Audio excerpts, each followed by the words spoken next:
ಎಲ್ರಿಗೂ ನಮಸ್ಕಾರ. ಎಲ್ಲ ಹೇಗಿದ್ದೀರಾ?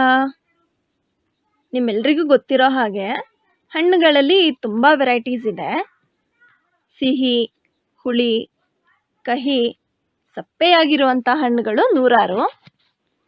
ಇನ್ನು ಕೆಲವು ಹಣ್ಣುಗಳಲ್ಲಿ ಈ ಎಲ್ಲ ಟೇಸ್ಟ್ ಸೇರಿಸಿ ತಿಂದರೆ ಯಾವ ಟೇಸ್ಟ್ ಕೊಡುತ್ತೋ ಅಂಥ ಟೇಸ್ಟ್ ಇರುವಂಥ ಹಣ್ಣುಗಳು ಸುಮಾರಿವೆ.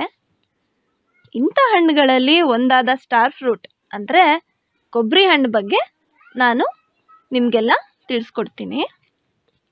ಇದನ್ನು ಬಿಂಬುಳಿ ಹಣ್ಣು ಅಂತಲೂ ಕರೀತಾರೆ. ಮಾವಿನ ಹಣ್ಣಿನ ತಿರುಳುಗಳಿಗೆ ನಿಂಬೆ ಹಣ್ಣಿನ ಸ್ವಾದ ಬೆರೆಸಿ ತಿಂದರೆ ಹೇಗಿರುತ್ತೋ ಈ ಹಣ್ಣಿನ ಟೇಸ್ಟ್ ಹಾಗೇ ಇರುತ್ತೆ. ಕೆಲವರಿಗೆ ಈ ಹಣ್ಣಿನ ಬಗ್ಗೆ ಗೊತ್ತೇ ಇರಲ್ಲ. ಇನ್ನು ಕೆಲವರು ಈ ಹಣ್ಣನ್ನು ತಿಂದಿದ್ರು ಅದರ ಲಾಭಗಳನ್ನು ತಿಳ್ಕೊಂಡಿರಲ್ಲ. ಹಾಗೆ ಇನ್ನೊಂದು ವಿಚಾರ ಏನಂದರೆ ಇದನ್ನು ಮನೆಯಲ್ಲೇ ಬೆಳೆಸ್ಬೋದು. ಈ ಎಲ್ಲ ಮಾಹಿತಿಯನ್ನು ನಿಮ್ಮ ಜೊತೆ ಶೇರ್ ಮಾಡ್ತೀನಿ. ಸೊ ವೆಲ್ಕಮ್ ಬ್ಯಾಕ್ ಟು ಅರಸಿ ಟೆರೆಸ್ ಗಾರ್ಡನ್. ಈ ಹಣ್ಣು ಹುಳಿ ಇರೋದ್ರಿಂದ ಇದಕ್ಕೆ ಉಪ್ಪು ಸೇರಿಸಿ ಅಥವಾ ಇದರಲ್ಲಿ ಉಪ್ಪಿನಕಾಯಿ ಮಾಡಿ ತಿಂತಾರೆ. ಆದರೆ ಈ ಹಣ್ಣನ್ನು ಹಾಗೆ ತಿಂದರೆ ಒಳ್ಳೆ ಬೆನಿಫಿಟ್ ಸಿಗುತ್ತೆ. ಈ ಗಿಡನ ನಾವು ನಮ್ಮ ಟೆರೆಸ್ ಗಾರ್ಡನಲ್ಲಿ ಬೆಳೆದಿದ್ದೀವಿ. ಇದನ್ನು ಲಾಲ್ಬಾಗ್ ನರ್ಸರಿಯಿಂದ ತಂದು 8 ರಿಂದ 10 ತಿಂಗಳಾಯಿತು. ನಾವು ಈ ಗಿಡನ ತಂದಾಗ ಇದರಲ್ಲಿ ಆಲ್ರೆಡಿ ಹೂ ಬಿಟ್ಟು ಹಣ್ಣು ಕಚ್ಚೋಕ್ಕೆ ಸ್ಟಾರ್ಟ್ ಆಗಿತ್ತು. ಆದರೆ ಯಾವುದೇ ಗಿಡದಲ್ಲಿ ಮೊದಲು ಬಿಡೋ ಹೂವನ್ನು ಕಿತ್ತಾಕಿದ್ರೆ ಜಾಸ್ತಿ ಇಳುವರಿ ಸಿಗುತ್ತೆ. ಈ ಕಾರಣದಿಂದ ಎಲ್ಲ ಹೂವು ಹಾಗೆ ಕಾಯಿಗಳನ್ನು ಕಿತ್ತಾಕಿದ್ವಿ. ಈಗ ಇಳುವರಿ ತುಂಬ ಚೆನ್ನಾಗಿ ಬಂದಿದೆ. ಈ ಗಿಡಕ್ಕೆ ಹ್ಯಾಂಡ್ ಪಾಲಿನೇಷನ್ ಅವಶ್ಯಕತೆ ಇಲ್ಲ. ಇದರ ಹೂಗಳು ಡಾರ್ಕ್ ಪಿಂಕ್ ಕಲರ್, ಹಾಗೆ ಇದರ ಸೈಜ್ ಚಿಕ್ಕದಾಗಿರುತ್ತೆ. ಹೂ ಬಿಟ್ಟು 1 ವಾರದ ನಂತರ ಕಾಯಿ ಕಚ್ಚುತ್ತೆ.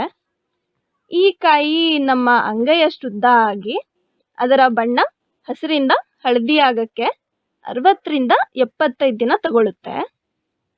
ಬಣ್ಣ ಕಂಪ್ಲೀಟಾಗಿ ಹಳದಿ ಆದಮೇಲೆ ಈ ಹಣ್ಣನ್ನು ಹಾರ್ವೆಸ್ಟ್ ಮಾಡಬೇಕು. ಇದು ನಾರ್ಮಲ್ ಆಗಿ ಆಗಸ್ಟ್ ಹಾಗೂ ಸೆಪ್ಟೆಂಬರ್ ಮತ್ತು ಡಿಸೆಂಬರಿಂದ ಫೆಬ್ರವರಿ ತನಕ ಹೆಚ್ಚಿನ ಪ್ರಮಾಣದಲ್ಲಿ ಹಣ್ಣು ಬಿಡುತ್ತೆ. ಇನ್ನು ಕೆಲವು ಹೈಬ್ರಿಡ್ ಗಿಡಗಳು ವರ್ಷ ಪೂರ್ತಿ ಹಣ್ಣುಗಳನ್ನು ಬಿಡ್ತವೆ. ಹಾಗೆ ನೀವೇನಾದರೂ ಮೊದಲನೇ ಬಾರಿ ನೋಡ್ತಾ ಇದ್ದರೆ ನಮ್ಮ ಚಾನೆಲ್ನ ಸಬ್ಸ್ಕ್ರೈಬ್ ಮಾಡಿ, ಪಕ್ಕದಲ್ಲಿರೋ ಬೆಲ್ ಐಕನ್ನ ಪ್ರೆಸ್ ಮಾಡಿ, ಅದರಲ್ಲಿ ಆಲ್ ನೋಟಿಫಿಕೇಷನ್ಸ್ನ ಓಕೆ ಮಾಡಿ. ಆಗ ನಾವು ಹಾಕೋ ಪ್ರತಿ ವಿಡಿಯೋಸ್ನ ನೀವು ನೋಡ್ಬೋದು. ಇದಕ್ಕೆ ನಾವು ತಿಂಗಳಿಗೊಂದು ಬಾರಿ ಲಿಕ್ವಿಡ್ ಫರ್ಟಿಲೈಸರ್ಸ್ ಕೊಡ್ತಿದ್ವಿ. ಹೂ ಹಣ್ಣು ಬಿಡೋ ಟೈಮಲ್ಲಿ ವರ್ಮಿ ಕಾಂಪೋಸ್ಟ್ ಹಾಗೆ ಹಸುವಿನ ಗೊಬ್ಬರ ಕೊಡಬೇಕು. ಹೂ ಬಿಡೋ ಟೈಮಲ್ಲಿ ಹುಳು ಹುಪ್ಪಟೆಗಳು ಸ್ಟಾರ್ಟ್ ಆಗುತ್ತೆ. ಆ ಟೈಮಲ್ಲಿ ಪೆಸ್ಟಿಸೈಡ್ ಸ್ಪ್ರೇ ಮಾಡಬೇಕು. ಇಲ್ಲಿ ನಾವು ನೀಮ್ ಆಯಿಲ್ನ ಡೈಲ್ಯೂಟ್ ಮಾಡಿ ಅದಕ್ಕೆ ಚಿಟಿಕೆ ಅರಿಶಿನ ಹಾಕಿ ಸ್ಪ್ರೇ ಮಾಡಿದ್ದೀವಿ. ಈ ಹಣ್ಣನ್ನು ನಮ್ಮ ದೇಶದಲ್ಲೇ ಹೆಚ್ಚಿನ ಪ್ರಮಾಣದಲ್ಲಿ ಬೆಳೆಯೋದು. ಇಲ್ಲಿನ ವಾತಾವರಣದಲ್ಲಿ ಗಿಡ ಚೆನ್ನಾಗಿ ಬೆಳೆದು ಒಳ್ಳೆ ಫಲ ಕೊಡುತ್ತೆ. ಈ ಹಣ್ಣನ್ನು ಬೇರೆ ದೇಶಗಳಿಗೆ ಇಲ್ಲಿಂದ ಎಕ್ಸ್ಪೋರ್ಟ್ ಮಾಡ್ತಾರೆ. ಯಾಕಂದರೆ ಅಲ್ಲಿನ ವಾತಾವರಣದಲ್ಲಿ ಈ ಗಿಡನ ಬೆಳೆಯೋಕ್ಕೆ ಆಗಲ್ಲ. ಈಗ ಸ್ಟಾರ್ ಫ್ರೂಟ್ನ ಸೇವಿಸೋದ್ರಿಂದ ಆಗೋ ಹೆಲ್ತ್ ಬೆನಿಫಿಟ್ಸ್ನ ತಿಳಿಸ್ತೀನಿ. ಇದರಲ್ಲಿರೋ ನಾರಿನಂಶ ರಕ್ತದಲ್ಲಿರೋ ಕೊಲೆಸ್ಟ್ರಾಲ್ ಲೆವೆಲ್ನ ಕಡಿಮೆಗೊಳಿಸುತ್ತೆ. ಸೇಬು, ಕಿತ್ತಳೆ, ದ್ರಾಕ್ಷಿ ಅಂತ ಹಣ್ಣುಗಳಿಗೆ ಹೋಲಿಸಿದ್ರೆ ಈ ಹಣ್ಣಲ್ಲಿರೋ ಶುಗರ್ ಲೆವೆಲ್ ಕಡಿಮೆನೇ. ಹಾಗಾಗಿ ಈ ಹಣ್ಣನ್ನು ಶುಗರ್ ಪೇಷಂಟ್ ಸೇವಿಸಿದ್ರೆ ತುಂಬ ಒಳ್ಳೆಯದು. ದಿನ ಸೇವಿಸೋದ್ರಿಂದ ಫ್ಯಾಟ್ ಕಂಟೆಂಟ್ ಕಡಿಮೆ ಆಗುತ್ತೆ. ವಿಟಮಿನ್ ಬಿ, ವಿಟಮಿನ್ ಸಿ ಹಾಗೆ ಫೈಬರ್ ಕಂಟೆಂಟ್ ಜೀರ್ಣಶಕ್ತಿಯನ್ನು ಹೆಚ್ಚಿಸುತ್ತೆ.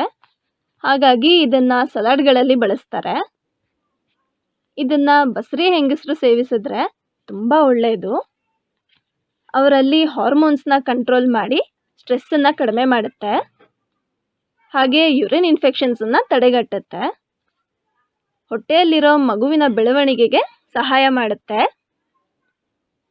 ನಮ್ಮ ಈ ಕಂಟೆಂಟ್ ಇಷ್ಟ ಆಗಿದ್ದರೆ ಲೈಕ್ ಮಾಡಿ. ನಮ್ಮ ಈ ಎಲ್ಲ ಮಾಹಿತಿ ನಿಮಗೆ ಉಪಯುಕ್ತ ಅನಿಸಿದರೆ ನಿಮ್ಮ ಫ್ರೆಂಡ್ಸ್ಗೆಲ್ಲ ಶೇರ್ ಮಾಡಿ. ಇನ್ನೂ ಹೆಚ್ಚಿನ ಪ್ರಮಾಣದಲ್ಲಿ ಗೊತ್ತಿದ್ರೆ ಕಮೆಂಟ್ ಮೂಲಕ ತಿಳಿಸಿ. Support organic terrace garden. Thank you.